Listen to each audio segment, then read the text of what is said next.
हाँ, तो फिर जो कुछ हुआ है ठीक ही हुआ है। हम क्यों अफसोस करें? सारा कुछ तो उसके पैसों से हुआ है। एक एक पाई खर्च की है मैंने।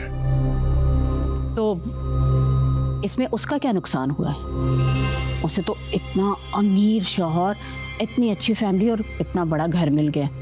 मुझे तो लगता है कि घर के काम करने के लिए ना 2-4 मुलाजिम भी होंगे वहाँ। हाँ बिल्कुल होंगे। रानियों जैसी जिंदगी गुजारेगी वो वहाँ। तो इसमें क्या शक है भाई? जो पता लग रहा है उससे तो ऐसे ही लगता है। अच्छा बस आप ना मुझे एड्रेस दें उनका। देखिए अब हम लोग आपस में रिश्तेदार हो गए हैं तो जाके देखना तो चाहिए ना। हाँ जब चाहो एड्रेस ले लेना। फिलहाल तो बहुत थक गया हूं मैं, नींद आ रही है, मैं तो सोने जा रहा हूं।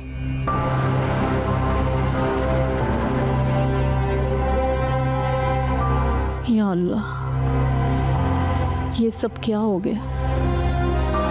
मैंने ऐसा तो नहीं सोचा था। कमबख्त मारी के तो नसीब ही खुल गए हैं।